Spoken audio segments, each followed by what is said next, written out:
আলাইকুম ওয়া রাহমাতুল্লাহ। ইন্নাল হামদালিল্লাহ والصلاة والسلام على من لا نبي بعده.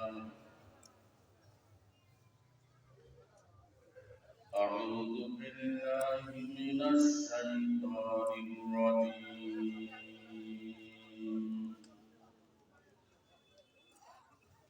بسم الله الرحمن الرحيم.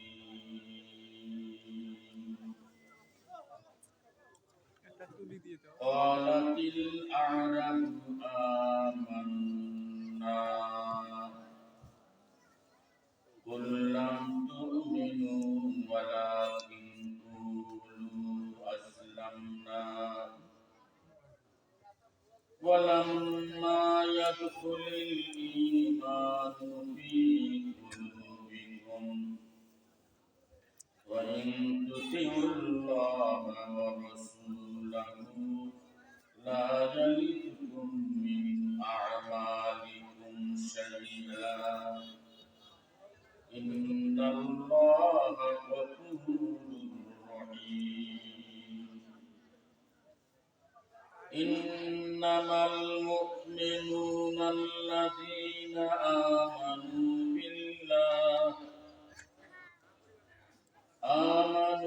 بالله ورسوله ثم لم يرتابوا وجاهدوا بأموالهم وأنفسهم في سبيل الله أولئك هم الصادقون.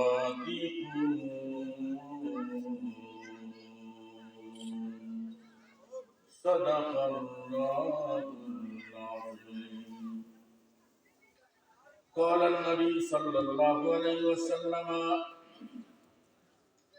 أمرني ربي بتسن لأكون رجلا كاملا خشية الله في السر والعلانية والعدل في الغضب والرجاء والقصد في الفقر والغنى ونصل من قطعني وأوتي من حرمني وأعفو من ظلمني ويكون سمت ذكرا ونقضي إجراء.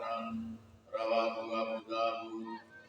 عن علي رضي الله تعالى عنه قال ما عندنا شيء إلا كتاب الله وهذه الصحيفة عن النبي صلى الله عليه وسلم المدينة حرام ما بين عائد إلى كذا من حدث فيها أو أوى محدثا فعليه لعنة الله والملائكة والناس أجمعين لا يقبل منه صلاة ولا عدل.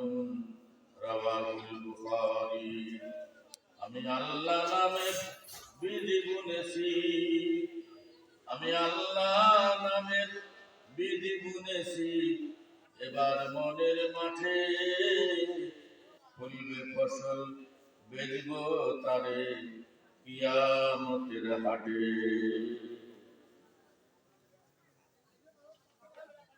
ঐতিহ্যবাহী ওয়াবদা বাজার জামে মসজিদ ও ওয়াবদা বাজারের সকল ব্যবসায়ীগণের উদ্যোগে আয়োজিত 2 দিন ব্যাপী তাফসীরুল কোরআন মাহফিলের আজকের এই প্রথম দিবসের সর্বজন বরেণ্য অশেষ সম্মানিত মোহতারাম সভাপতি হলেন জনাব আলহাজ হারুনুর রশিদ খোকা, বীর মুক্তিযোদ্ধা। সভাপতি হুজুর কি আসছেন? আলহামদুলিল্লাহ, বসেন। ধন্যবাদ। আজকের এই প্রোগ্রামের সম্মানিত প্রধান অতিথি আপনাদের এই এলাকার গর্বিত সন্তান, বিশিষ্ট রাজনীতিবিদ, সাবেক চেয়ারম্যান পাঁচগাছি ইউনিয়ন পরিষদ সভাপতি, বাংলাদেশ আওয়ামী লীগ পাঁচগাছি ইউনিয়ন শাখা জনাব আলহাজ মোহাম্মদ আমির হোসেন ব্যাপারী। আজকের এই প্রোগ্রামের সম্মানিত বিশেষ অতিথি, এই ইউনিয়নের নবনির্বাচিত চেয়ারম্যান, বিশিষ্ট সমাজসেবক, জনদরদী জনাব আলহাজ আব্দুল বাতিল সরকার, আমন্ত্রিত সম্মানিত সকল অতিথিবৃন্দ, হাজারা উলামায়ে কেরাম, মাশায়েখুল নিজাম, দূর ও কাছ থেকে আগত আল্লাহর কোরআনের পাগল, আশিকে রাসূল, দিনদার, ইমানদার, পরহেজগার, সম্মানিত শ্রোতা মণ্ডলী, অদূরে পর্দার আড়ালের সম্মানিতা মা ও বোনেরা, আমি আপনাদেরকে আরেকবার সালাম দিচ্ছি। আমাকে দোয়া দেওয়ার জন্য সবাই জবান খুলে আওয়াজ দিয়ে এবার আমার সালামের জবাব দেবেন। আসসালামু আলাইকুম ওয়া রাহমাতুল্লাহ। আওয়াজটা আরেকটু বাড়ানো যায় না ভাই? কেমন তো সন্ধ্যা রাত, এখনো তো ঘুম ধরে নাই, ক্লান্ত হন নাই। আমি আবারও সালাম দিচ্ছি। আমাকে দোয়া দেওয়ার জন্য অন্তরের অন্তঃস্থল থেকে আওয়াজ দিয়ে আরেকবার আমার সালামের জবাব দেবেন। আসসালামু আলাইকুম ওয়া রাহমাতুল্লাহ। যাবতীয় প্রশংসা সেই মহান আল্লাহর জন্য, যে আল্লাহ পাক রহমানুর রহিম, অত্যন্ত দয়া এবং মেহেরবানি করে 2 দিন ব্যাপী ঐতিহাসিক তাফসীরুল কোরআন মাহফিলের আজকের এই প্রথম দিবসে এশার নামাজের পরপরই আমাদেরকে মাহফিলে হাজির থাকার তৌফিক দান করেছেন।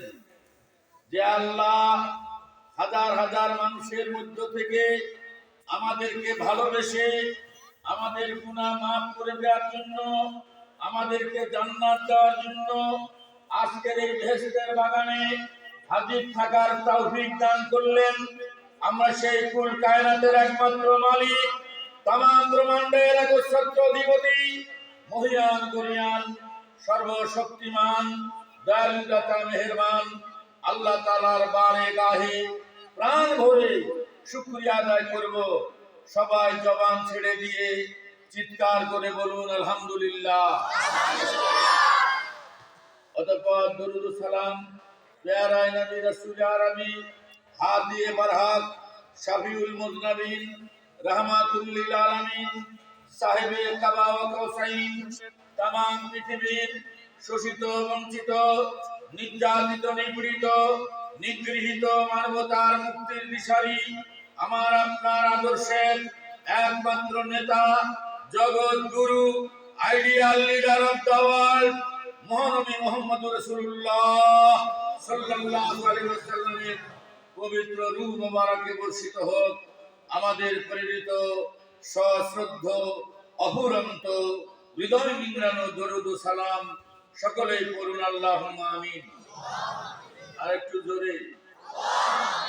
বন্ধুগণ, আপনাদের এই পাঁচগাছি ইউনিয়ন, এই ইউনিয়নে কিছুদিন আগে নির্বাচন হয়েছে এবং আমি খবর নিলাম যে এই ইউনিয়নে চরমোনাই সমর্থিত চেয়ারম্যান জয়লাভ করেছেন। এটা কি খবর সঠিক? উনি কি এখানে আসেন চেয়ারম্যান সাহেব? আসবেন না? আচ্ছা, আল্লাহ আসার তৌফিক দান করুন। আমাদের সাবেক চেয়ারম্যান এবং এই ইউনিয়নের আওয়ামী লীগের সংগ্রামী সভাপতি, উনি কি এসেছেন? আল্লাহ ওনাকেও আসার তৌফিক দান করুন। আমিন বলেন। বন্ধুগণ, এই কোরআনের মাহফিল এমন একটি মাহফিল, এখানে আপনি যতক্ষণ বসে থাকবেন, কথা শুনবেন, ততক্ষণ ডাইরেক্ট আল্লাহর রহমত সমস্ত আকাশ ভেদ করে আমার আপনার উপরে বর্ষণ হইতেই থাকবে, বর্ষিত হইতেই থাকবে। আল্লাহ নবী বলেছেন, মাজালিসুল উলামা খায়রুম মিন ইবাদাতি 60 সানা। আলেম ওলামার মজলিসে বসা, ধৈর্য ধরে কোরআন হাদিসের বক্তব্য শোনা 60 বছর নফল ইবাদত কোরআন চাইতো আল্লাহর নিকটে বেশি উত্তম। আরো জোরে ভাইরা আমার, হুজুরে পাক সাল্লাল্লাহু আলাইহি ওয়াসাল্লাম একদিন মসজিদের নববীতে বক্তব্য রাখছেন। বক্তব্যের এক পর্যায়ে সাহাবায়ে কেরামদেরকে জিজ্ঞেস করলেন, হে আমার সাহাবায়ে কেরামগণ, সমাজে কিছু আল্লাহওয়ালা লোক আছেন, আল্লাহর খাঁটি বান্দা আছেন, ওলি আল্লাহ আছেন, তোমরা কি তাদেরকে চেনো? সাহাবীরা জবাব দিলেন, আল্লাহু ওয়া রাসূলুহু আ'লাম, আল্লাহ এবং তার রাসূলই ভালো জানেন কে সমাজের মধ্যে আল্লাহর খাঁটি ওলি। আল্লাহ নবী এরপর যা বললেন বুখারী শরীফে কোট করা হয়েছে।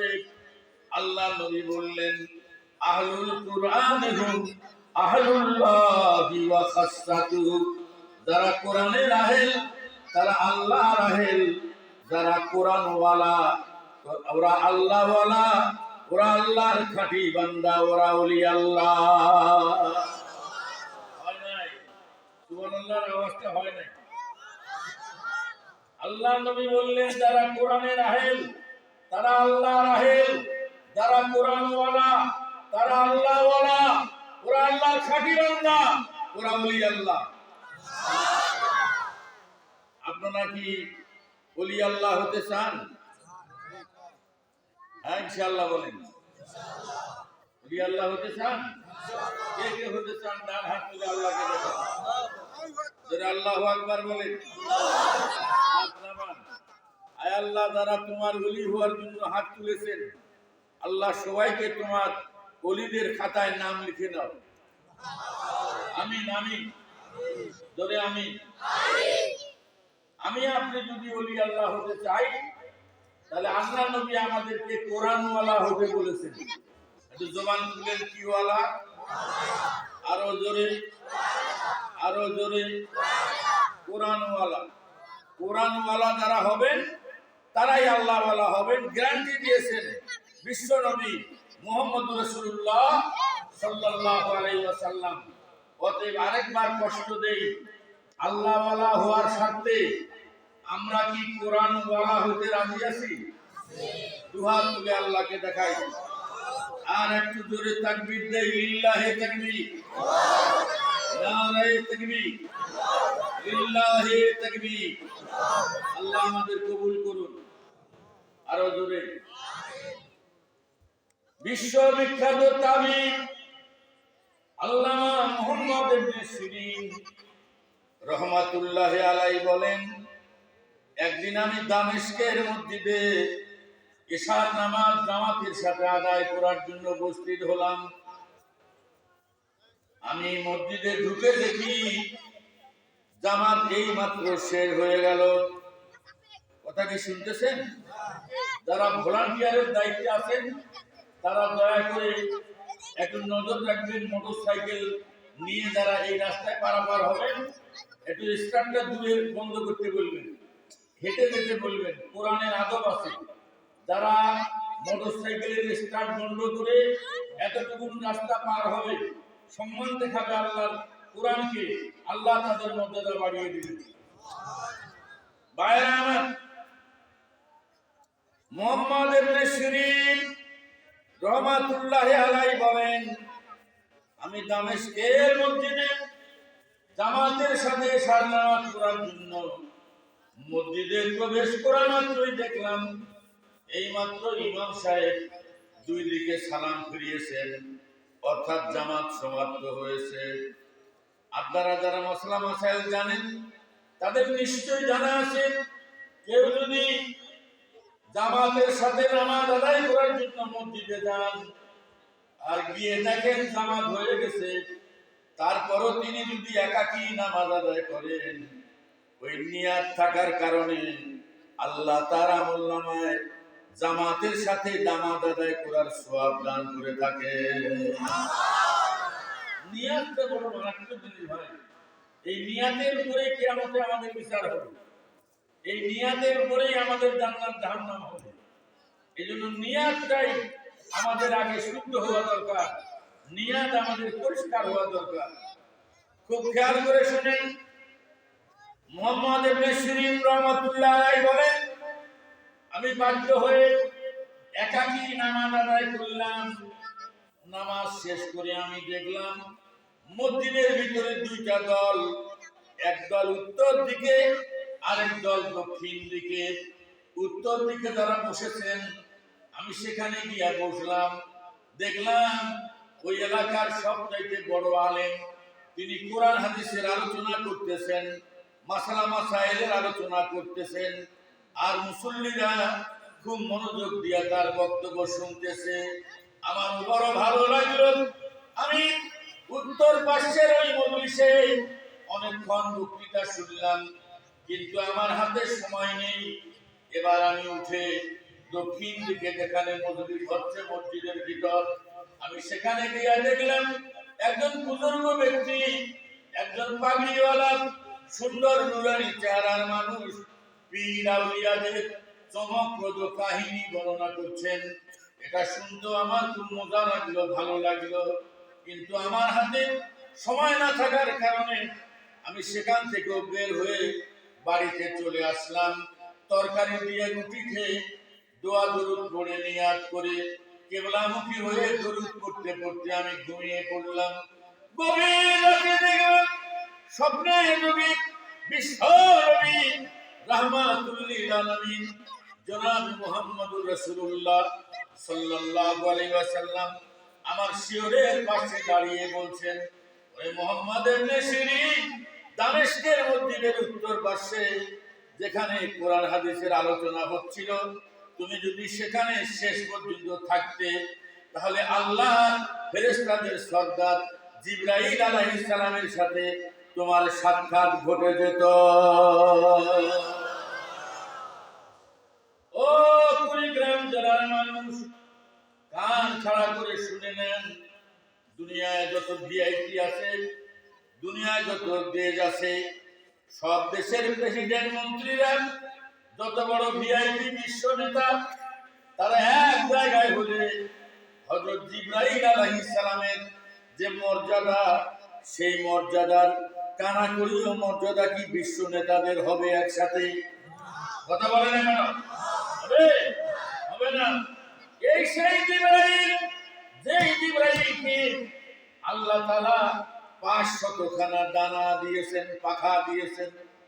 জিবরাইল আলাইহিস সালাম হুজুরে পাক সাল্লাল্লাহু আলাইহি ওয়াসাল্লামের সাথে একদিন আলোচনা প্রসঙ্গে আল্লাহ নবী তাকে বললেন, জিবরাইল, তোমার ওই 500 ডানা তুমি কি জীবনে কোন সময় ব্যয় করেছো? জিবরাইল আলাইহিস সালাম বলছেন, হ্যাঁ হুজুর, আমার জীবন দশে আমি সাইবার আমার সব পাখা ব্যবহার করে আল্লাহর হুকুমে কাজ করেছি। আল্লাহ নবী জানতে চাইলেন, জিবরাইল, কোন কোন 4 জায়গায় 4 বার তোমার সব শক্তি প্রয়োগ করে তুমি কাজ করেছো, একটু শুনলে খুশি হব। জিবরাইল আলাইহিস সালাম বলেন, ইব্রাহিম আলাইহিস সালামকে নমরুদের অগ্নিকুণ্ডে নিক্ষেপ করার জন্য নমরুদের লোকেরা যখন চরকায় তুলে নিক্ষেপ করা শুরু করছিল, ওই সময় আমি জান্নাতুল আদনে অবস্থান করছিলাম। আমার আল্লাহ ডাক দিয়ে বললেন, জিবরিল কোথায়? এই মুহূর্তে গিয়া তুমি আমার নমরুদের ওই আগুনের কুণ্ড, আমার প্রিয় বান্দা, আমার খলিল ইব্রাহিমের জন্য যে অগ্নিকুণ্ড তৈরি করেছে, সেই অগ্নিকুণ্ডটা একেবারে নিভে দাও, আর তার নিচে জান্নাতের শান্তি সৃষ্টি করে দাও। আমার সব শক্তি প্রয়োগ করে জান্নাতুল আদম থেকে 1000 কোটি মাইল দূর থেকে আমি এক সেকেন্ডের মধ্যে চলে এসে আল্লাহর হাবিব ইব্রাহিম আলাইহিস সালামকে আগুন থেকে রক্ষা করেছি। আর একবার হযরত ইউসুফ আলাইহিস সালামকে তার বৈমাত্র ভাইয়েরা যখন জামা কাপড় খুলে নিয়ে উলঙ্গ অবস্থায় তাকে কুয়ার মধ্যে ফেলতেছিল। আমি তখন সিদরাতুল মুনতাহাতে অবস্থান করতেছিলাম। আল্লাহ আমাকে ডাক দিয়ে বললেন, জিবরাইল দেরি করো না, সিঁড়িতে চলে যাও, রশি কেটে দেওয়ার আগেই আমার ইউসুফ ওই কুয়ায় পড়ার আগেই আমার ইউসুফকে ঘাড়ে তুলে শান্তি দান করো। আমি দ্রুত গতিতে 1 সেকেন্ডের ভিতরে চলে এসেছি। এসে ওই কুয়ায় নেমে ওরা রশি কেটে দিল। আমি আল্লাহর প্রিয় হাবিব, আল্লাহর প্রিয় বন্ধু ইউসুফ আলাইহিস সালামকে তুলে নিলাম আর জান্নাতের জামাটা তার গায়ে দিয়া দিলাম। খুদাদার ইন্তজারে হামদে মানিস, খুদাদার ইন্তজারে হামদে মানিস, খুদাদার ইন্তজারে হামদে মানিস, মুহাম্মদ চশমে বর্রাহে সনাহানি, খুদামদ হাফিরিনে মুস্তফা, মুহাম্মদ হামিদে হামদে খুদাবাদ।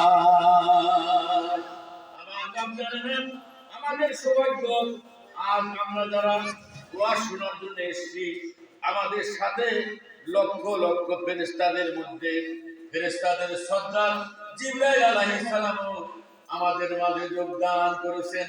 আল্লাহ, জিবরাইল আলাইহিস সালাম যদি সত্যি এই মাহফিলে যোগদান করে থাকে, তাহলে তোমার দরবারে ফরিয়াদ, জিবরাইল আমিনের ওসিলায় আমাদের জীবনের সকল গুনাহ খাতা মাফ করে দাও। ভূমিকায় একটি কথা বলার পর আমি যে আয়াত তেলাওয়াত করেছি সেদিকে আপনাদের দৃষ্টি আকর্ষণ করব। সবাই ইনশাআল্লাহ বলেন। আমার কথা বুঝতে আপনাদের কোনো সমস্যা হচ্ছে? কথা বোঝা যাচ্ছে? আলহামদুলিল্লাহ। ভাইয়েরা আমার, খুব খেয়াল করেন, এই যে কোরআন থেকে আমি তেলাওয়াত করেছি সূরা আল হুজুরাত থেকে, একটু দয়া করে বলুন তো এই কিতাবখানি কে নাযিল করেছেন? একটু হাতটা আল্লাহকে দেখান। কে নাযিল করেছেন? কার উপরে নাযিল হয়েছে? মুহাম্মদুর রাসূলুল্লাহ সাল্লাল্লাহু আলাইহি ওয়াসাল্লামের উপরে। আল্লাহ তাআলা এই কিতাব নাযিল করেছেন মুহাম্মদ সাল্লাল্লাহু আলাইহি ওয়াসাল্লামের উপরে। এতে আপনাদের কারো কোনো সন্দেহ আছে? না।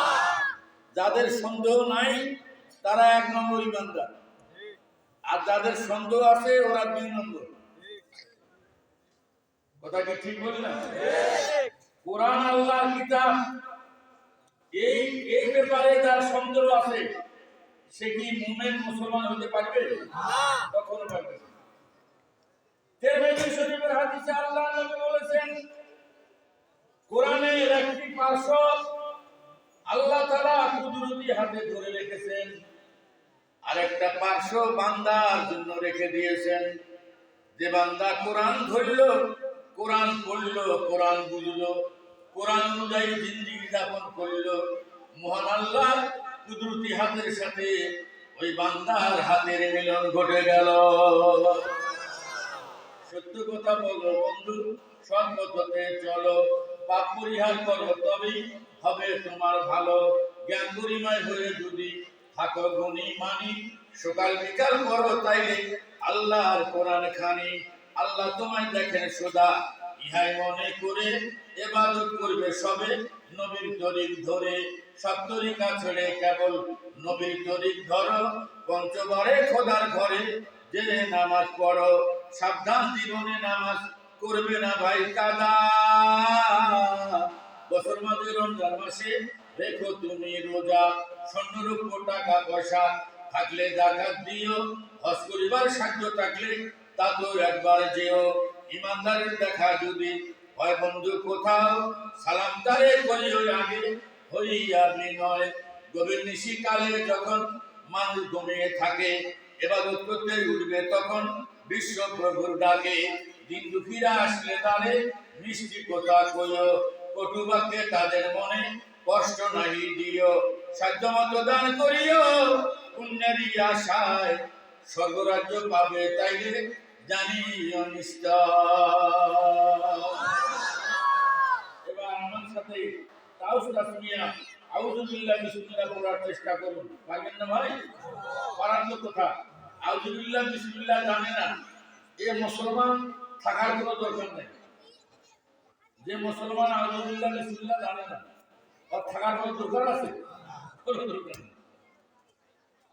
এই প্রযুক্তির যুগে, আধুনিক যুগে মানুষ কত কিছুই না শিখতেছে, কিন্তু কোরআন শিখতে চায় না, এখানে সময় দিতে চায় না, নামাজে সময় দিতে চায় না, ওয়াজ মাহফিলে সময় দিতে চায় না। যে জায়গায় সময় নষ্ট করলে শয়তান খুশি হবে, আল্লাহ বেজার হবে, ওই জায়গায় সময় দেয় বেশি। কথা বলে না? আর যেখানে সময় ব্যয় করলে জান্নাতে যাওয়ার সুযোগ হবে, যেখানে সময় ব্যয় করলে আল্লাহ খুশি হবেন, শয়তান বেজার হবেন, সেই জায়গায় আমরা সময় দিতে চাই না। কথা বলে না কেন? দেখেন, আল্লাহ নবী একদিন মসজিদের নববীতে এশার নামাজের পরে ঘোষণা দিলেন যে আমি আজকে ফজরের জামাতে এসে সর্বপ্রথম তাকে মসজিদে দেখতে পাবো, আমি তার জন্য একটা খোঁজ খবর দিব, খুশির সংবাদ দিব। এই ঘোষণা হয়েছে, সব মুসল্লি চলে গেছে। হযরত ওমর রাদিয়াল্লাহু তাআলা আনহু মনে মনে ভাবলেন যে আমল করার ক্ষেত্রে আমি কোনোদিন হযরত আবু বকরকে দিন গাইতে পারি নাই, আবু বকরের চাইতে বেশি সওয়াব আমি অর্জন করতে পারি নাই, আজকে এই চান্সটা আমি নেব। উনি বাড়িতে গিয়ে খাওয়া দাওয়া করে বিশ্রাম নিয়ে মধ্যরাতে ঘর থেকে বের হয়ে না ঘুমিয়ে মসজিদে এসে দেখছেন, তখন তো এরকম আলো ছিল না মসজিদে, কাবার মসজিদে আলো ছিল, এরকম ছিল না। মসজিদের নববীতে এরকম আলো ছিল? আলো ছিল না।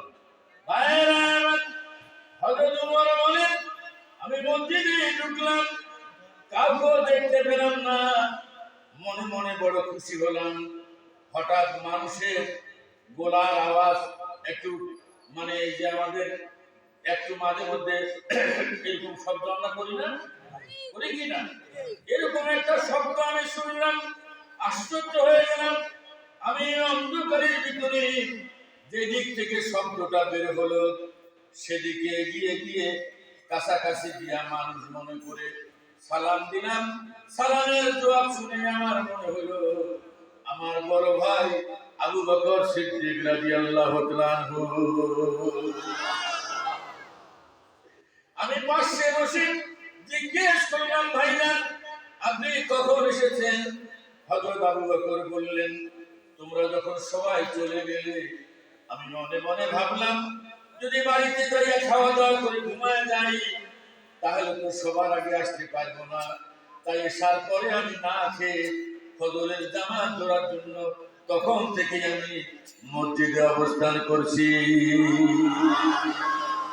তোমার নামের তসবিহ খোদা, তোমার নামের তসবিহ খোদা, লুকিয়ে যেন রাখি মনে মনে সঙ্গোপনে তোমায় যেন ডাকি।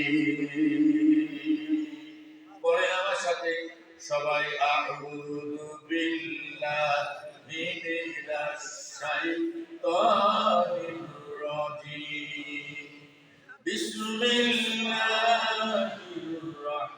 রাহমানির রহিম।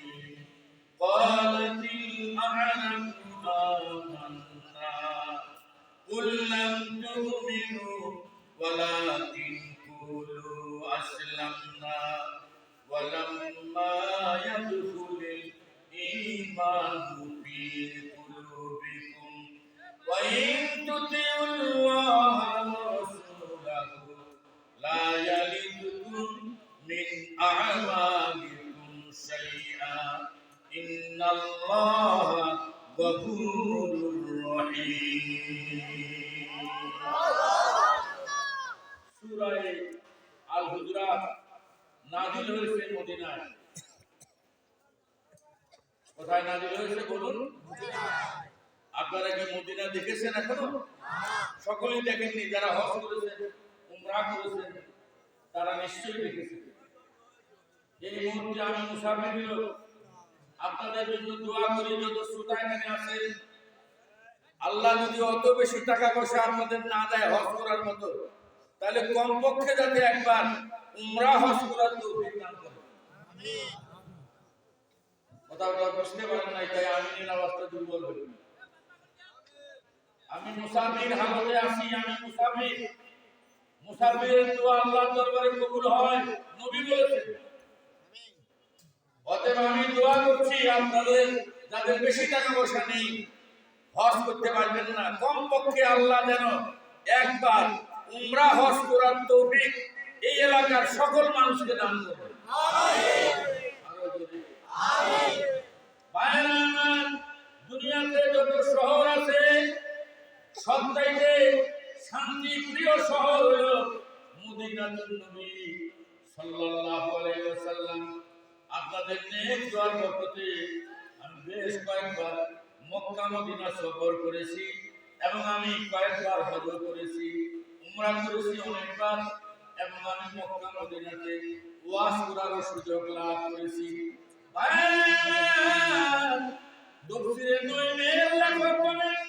আমি আমার জীবনের প্রথম হজ করতে গেলাম। আমি হজ ব্রত শেষ করে আরাফাতের ময়দানে লাব্বাইক আল্লাহুম্মা লাব্বাইক লাব্বাইক লা শারীকা লাক লাব্বাইক ইন্নাল হামদা ওয়ান নি'মাতা লাকা ওয়াল মুলক লা শারীকা লাক, আল্লাহর কাছে হাজিরা দিয়া সেখান থেকে ফিরে মুজদালিফায় রাত্রি যাপন করে আবার যখন মিনাতে ফিরে আসলাম, মিনায় ফিরে এসে সেখানে 3 দিন অবস্থান করে শয়তানকে পাথর নিক্ষেপ করে মাথা মুন্ডন করে হজ্জের কাজ যখন সমাপ্ত করলাম, অতঃপর মন ডাক দিল আল্লাহ নবী রওজায় একটু সালাম দিয়ে আসি। আমি মদিনার দিকে রওনা করলাম। মক্কা থেকে মদিনা প্রায় 500 কিলোমিটার দূর।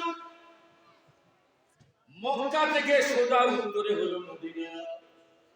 বাপদাদারা আমার তাফসীরে নববীর লেখকরা বলেন, আমি বহু কষ্ট করে মদিনায় আসলাম, একটু ক্ষুধা পেয়েছি। মদিনার একটা মার্কেটে, যে মার্কেটে ইমাম বুখারী রাহমাতুল্লাহ আলাইহির একটা মসজিদ আছে, আমি বহুবার ইমাম বুখারীর মসজিদে নামাজ পড়ার সুযোগ লাভ করেছি। বাপদাদারা আমার তাফসীরে নববীর লেখক বলেন, ইমাম বুখারী রাহমাতুল্লাহ আলাইহির নামে যে মসজিদ, সেই মসজিদের পাশে রাসূলুল্লাহ সাল্লাল্লাহু আলাইহি ওয়াসাল্লামের রওজায় যাওয়ার জন্য যে রোড আছে, সেই রোডের ধারে একটা ছোট্ট মার্কেট আছে, সেখানে নানা জাতীয় খাদ্য পাওয়া যায়। আমার ক্ষুধা লেগেছে, তাই 5 রিয়াল দিয়া আমি একটা দামি রুটি কিনলাম। 5 রিয়াল দিয়া রুটি কিনেছি, খাবো। এই সময় দেখলাম 2টা কুকুর আমার পাশে এসে আদবের সাথে হাঁটু বেঁধে বসে আমার মুখের দিকে তাকাচ্ছে। আমি ভাবলাম এরা ক্ষুধার্ত, আমার কাছে খেতে চায়। আমি আরেকটা রুটি 5 রিয়াল দিয়া কিনে ওই কুকুর দুটার মুখামুখি বসা, তাদের মাঝখানে আমি রাখলাম আমার সেই রুটিটা, কেনা রুটিটা। কিন্তু কি আশ্চর্য, এক কুকুর আরেক কুকুরের মুখের দিকে তাকায়, রুটিতে কামড় দেয় না, রুটি খাওয়ায় স্টার্ট করে না। আমি তাদের এই দৃশ্য দেখে অভিভূত হয়ে দাঁড়িয়ে আছি। হোটেল ম্যানেজার আমাকে বাংলা ভাষায় বলল, ওগো আল্লাহর প্রিয় বান্দা হাজি, আল্লাহর মেহমান, এরা নবীর দেশের কুকুর, এরা রুটি ভাগ করে না দিলে খাবে না। এরা কোনদিন ঝগড়াঝাটি করে না, খাবার নিয়ে টানাটানি করে না, ভাগ করে দিলে খায়, না হলে তারা খায় না। এই জন্য যে টানাটানি করলে ভাগ কম বেশি হয়ে যাবে, ইনসাফ ঠিক থাকবে না। সেজন্য মদিনার কোনো কুকুর খাদ্য ভাগ করে না দিলে খায় না। আপনি ভাগ করে দেন, নিজের হাতে রুটিটা ভাগ করে 2টা কুকুরকে দিলাম। ওরা ঠিক মতো খেয়ে কি যেন দোয়া করে সেখান থেকে চলে গেল। আমি আশ্চর্য হয়ে গেলাম, হায় নবীর দেশের মানুষ তো দূরের কথা, কুকুররা পর্যন্ত ভদ্ররা, কুকুররাও সেখানে কোনো মারামারি কাটাকাটি দৌড়ঝাঁপ করে না, আদবের সাথে চলতে ফিরতে সব সময় কুকুরেরা নম্র হয়ে চলাফেরা করে। সেজন্য বিদ্রোহী কবি কাজী নজরুল কত সুন্দর করে লিখেছেন, আমি যদি আরব হতাম মদিনারই পথ সে পথে চলে যেতেন নূর নবী হযরত পয়দার তার লাগতো এসে আমার কঠিন বুকে ঝর্ণা হয়ে চলে যেতাম অমনি পরম সুখে আমি চাইতাম না খোদার বেহেশত পেশে নিয়ামত আমি যদি আরব হতাম মদিনারই পথ সে পথে চলে যেতেন নূর নবী হযরত। এই সূরাটি নাযিল হয়েছে আল্লাহ নবীর মাদানী জীবনের শেষ পর্যায়ে। আপনারা জানেন যে আমাদের নবী নবুয়ত পাওয়ার পর মক্কাতে 13 বছর কালিমার দাওয়াত দিয়েছেন। জানা আছে না আপনাদের? কথা বলেন, কত বছর দিয়েছে দাওয়াত? 13 বছর মক্কাতে। আমাকে একটু গরম পানি এখানে সরবরাহ করলে ভালো হয়। মক্কাতে আল্লাহ নবী যে 13 বছর কালিমার দাওয়াত দিয়েছেন, জানা থাকলে একজন বলে এই 13 বছরের মক্কাতে কালিমার দাওয়াত দিতে গিয়ে আল্লাহ নবী একদিনের জন্য আরামে থাকতে পেরেছেন, এর কোনো প্রমাণ পাওয়া যায়? হাত তুলে বলেন। না বলেন না, জোরে না বলেন, আরো জোরে, আরো জোরে। আকাশের নিচে জমিনের উপরে মুহাম্মদ রাসূলুল্লাহ সাল্লাল্লাহু আলাইহি ওয়াসাল্লামের চেয়ে ভালো মানুষ আর কেউ হতে পারে কি? পারে? তার কোনো দোষ ছিল? তিনি অপরাধী ছিলেন? তিনি দেশদ্রোহী ছিলেন? তিনি অন্য কোনো খারাপ কাজের সাথে জড়িত ছিলেন?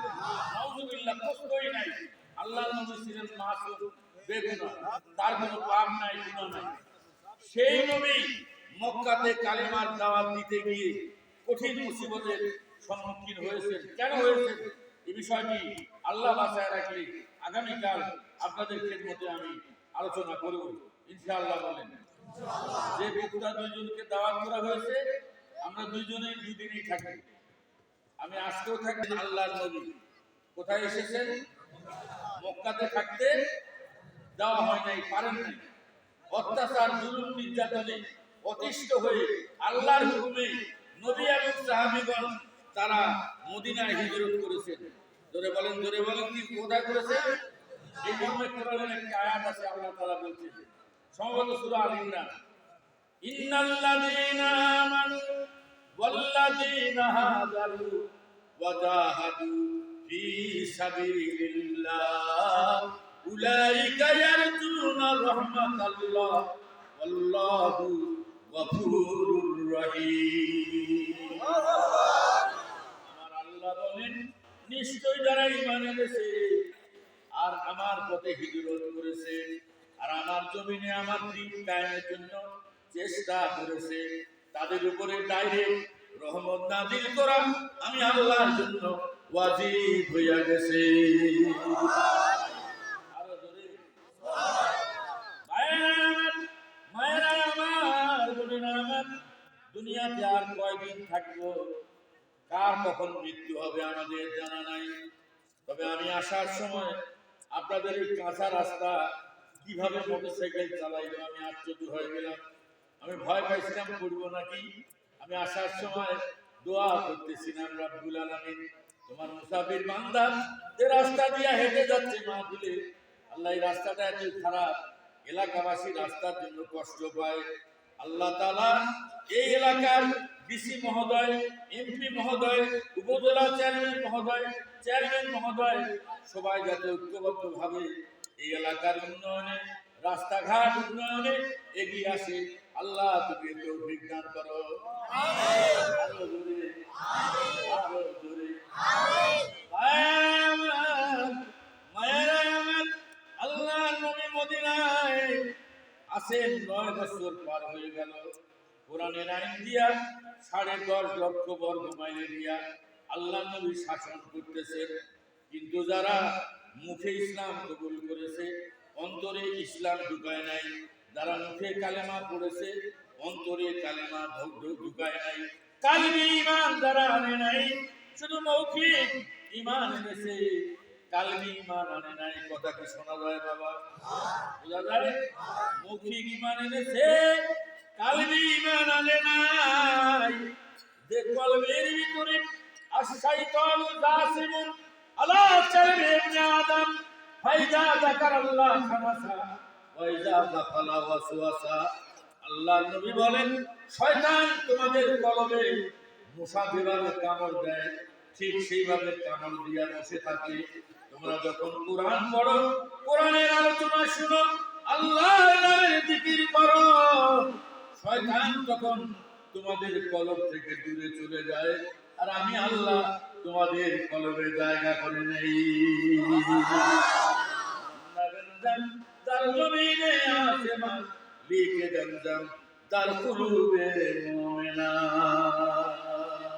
আল্লাহ বলেন, আমি যখন গোটা দুনিয়ার আমার সব মাখলুক সৃষ্টি করা শেষ করলাম, তখন আমি এজাহার হওয়ার জন্য, জাহের হওয়ার জন্য আমি মাটিকে বললাম, মাটি আমার একটু জায়গা দাও। মাটি বলল, আল্লাহ তোমার জায়গা আমার জমিনে হবে না। আমি আসমানের জায়গা চাইলাম, আসমান বলল আমরা পারবো না। এরপরে সাগরের কাছে জায়গা চাইলাম, সাগর বলল তোমার ভার সহ্য করতে পারবো না। পাহাড়ের কাছে জায়গা চাইলাম, পাহাড় বলল মাদুর আমরা ভেঙে চুরমার হয়ে যাব, তোমাকে জায়গা দিতে পারবো না। শেষ পর্যন্ত আমি আমার একজন মুমিন বান্দার কলবে জায়গা করে নিলাম। একটু কালেমার জিকির করি, লা ইলাহা ইল্লাল্লাহ, লা ইলাহা ইল্লাল্লাহ, লা ইলাহা লা ইলাহা। বিশ্ব ছিল পাপে ভরা, মানুষ ছিল ভ্রান্ত সব, খোদার হাবিব এলেন নিয়ে কণ্ঠেতে আল্লাহু রব, লাগ মানব সব চূর্ণ হলো, নামলো ধরায় প্রেমেরই ঢল। আল্লাহু আল্লাহু বল, লা ইলাহা ইল্লাল্লাহ, লা ইলাহা ইল্লাল্লাহ, লা ইলাহা ইল্লাল্লাহ, লা ইলাহা। এই কালেমা বিজলি চমক, ঘুষায় মনের অন্ধকার, এই কালেমায় নেচে উঠে লক্ষ আলীর জুলফিকার, এই কালেমায় পাগল হলে পায় লুকায় তোর ভূমণ্ডল। আল্লাহু আল্লাহু বল, লা ইলাহা ইল্লাল্লাহ, লা ইলাহা। আরেকটু জোরে,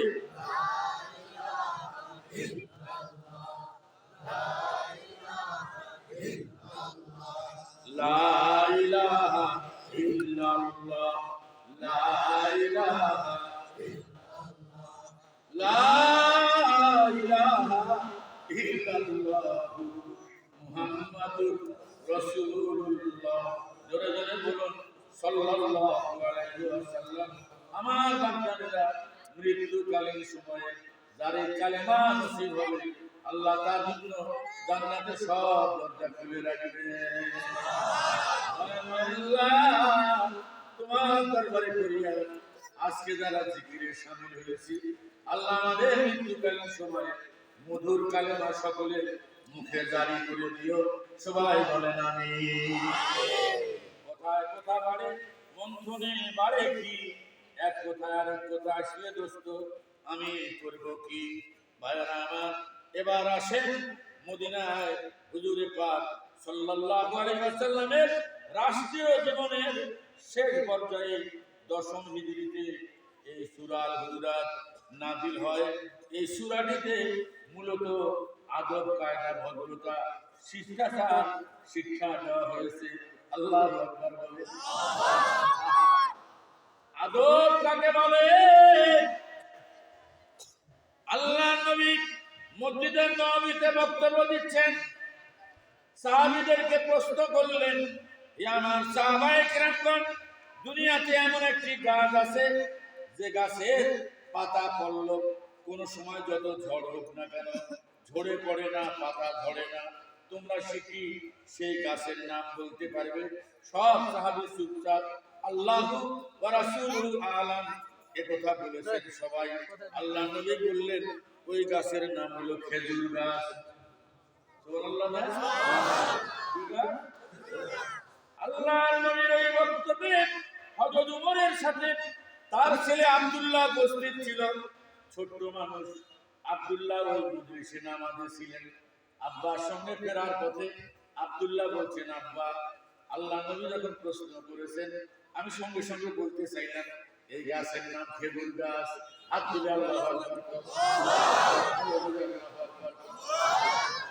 একেবারে বুকে জড়িয়ে নিয়ে ওই বিশাল শক্তিধর হযরত ওমর তার ছেলে আব্দুল্লাহর কপালে চুমকে বলছেন, বেটা বলনি কেন?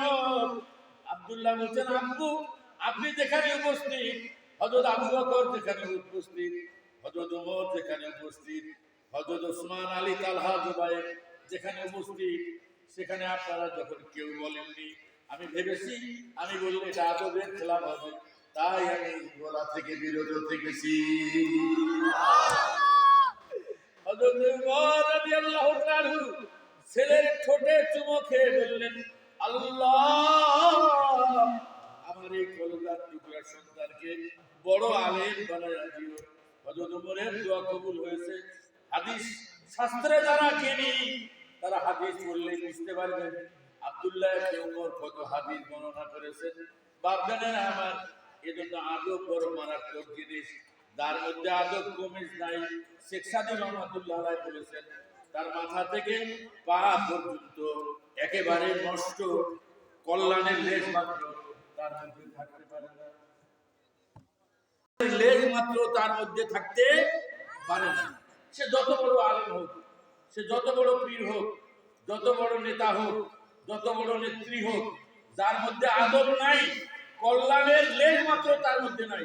বলেছেন শেখ সাদী রহমাতুল্লাহ আলাইহি, যে শেখ সাদী বলছেন, যে শেখ সাদী বলেছেন যে এই দুনিয়াতে আল্লাহর রহমতের বৃষ্টি বেমুরব্বি কায়তা ওয়ানাত তেফেলে দানা ইয়া সুদান কাতারা রাইন কানা বাসত বেশদব গাওহার সুদান।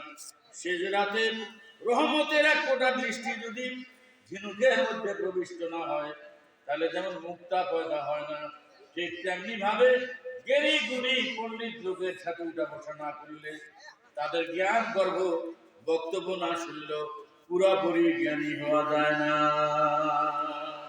আমার বাপজানেরা, সময় যেহেতু প্রথম দিন কম পাবো, তাই আসুন সংক্ষিপ্ত আকারে একটু তাফসীর আকারে আপনাদের আয়াতটা আমি বোঝার জন্য চেষ্টা করছি। আল্লাহ নবী তখন মদিনায় ইসলামী রাষ্ট্রের প্রেসিডেন্ট আর মসজিদের নববীর ইমাম। মসজিদের নববীতে বর্তমানে ৬০ লাখ লোক একসাথে নামাজ আদায় করে। হাত তুলে আল্লাহু আকবার। কয় লাখ? ৬০ লাখ। আর যেটা কাবার মধ্যে ধেরেও শরীফ, সেখানেও একই টাইম ৬০ লাখ মানুষ, নারী পুরুষ নামাজ আদায় করে। আল্লাহ সৌদি আরবের গভর্নমেন্টকে ধন্য করেছেন, কত বড় মসজিদ বানায় দিয়েছে মুসলিম উম্মাহর কেন্দ্রভূমিতে। বাপজানেরা আমার, হুজুরে পাক সাল্লাল্লাহু আলাইহি ওয়াসাল্লাম এই 10 বছর মাদারী জীবনে রাষ্ট্রীয় দায়িত্ব পালন করতে গিয়া 27টি যুদ্ধে আল্লাহ নবী নেতৃত্ব দিয়েছেন। কমান্ডার ইন চিফ হিসাবে, প্রধান সেনাপতি হিসাবে দায়িত্ব পালন করেছেন। 10 বছরের 27টি যুদ্ধ, কি পরিমাণের ব্যস্ততা নবীর, এক সেকেন্ডও আরাম নেওয়ার কোনো সুযোগ নেই। বাপদানেরা আমার, ক্লান্ত নবী, একেবারে ভীষণ ক্লান্ত নবী। মাঝে মধ্যে জোহরের নামাজের পরে একটু খাওয়া খেয়ে যদি বিশ্রামের একটু সময় পেতেন, তাহলে তার বিবির যে কোনো হুজরাতে প্রবেশ করে ডাইন করতে একটু কাইলুলা করতেন। মুজাদ্দিদে আল ফেসানি নূরে সারহিন বলেছেন, এ দুনিয়ার মানুষ, নবীর দুপুরবেলা খাবারের পরে যেদিন সময় পেতেন, সেদিন যে কাইলুলা করতেন ডাইন করতে, এই সুন্নতি আমল দুপুরে খাওয়ার পরে সময় পেয়ে যে আমল করবে, 10-5 মিনিট, 15 মিনিট, 20 মিনিট সময় হলে যারা কাইলুলা করবে, তাদের আমল নামায় এক কাইলুলার বিনিময়ে আল্লাহ 12,000 নফল নামাজের সওয়াব দান করবেন। বাপদাদেরা আমার, দয়াল নবী একটু বিশ্রামের জন্য কোন বিবির হুজরাতে সামান্য একটু কাইলুলা করছেন। ক্লান্ত নবী 1 সেকেন্ড রেস্টের কোনো সুযোগ নেই। ভাইয়েরা আমার, যারা মুখে ইসলাম কবুল করেছে, যারা বাইরে ইমানের কথা বলে কিন্তু অন্তরে ইমান প্রবেশ করে নাই, এরা নবীর এই সামান্য সুখটা সহ্য করতে পারত না। ওরা পাগড়ি মাথায় দিয়া, ওরা লম্বা জামা গায়ে দিয়া নবীর ইমামতিতে মসজিদের নববীতে 5 ওয়াক্ত নামাজ তাকবীরে উলার সাথে আদায় করত, কিন্তু আল্লাহর নবীর নেতৃত্ব মনে প্রাণে গ্রহণ করত না। নবীকে মন দিয়ে ভালোবাসতো না, অন্তর দিয়ে ভালোবাসতো না। নবীর সমালোচনা করত বিভিন্ন জায়গায়, নবীকে হেয় প্রতিপন্ন করার জন্য নানান রকমের আজে বাজে মিথ্যা কথা বলে নবীর সম্মান নষ্ট করার চেষ্টা করত। অথচ নবীর পিছনে 5 ওয়াক্ত নামাজ আদায় করত তাকবীরের উলার সাথে।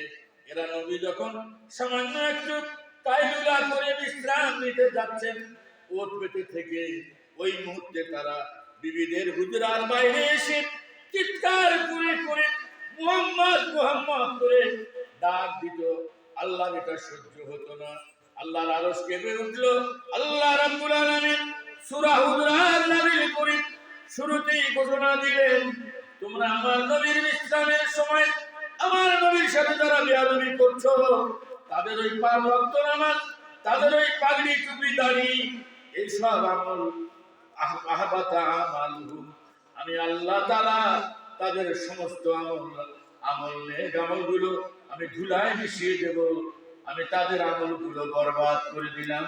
আনতাহাবাতা আমালুকুম, আমি তাদের সমস্ত আমল ধ্বংস করে দিলাম। নাউজুবিল্লাহ বলে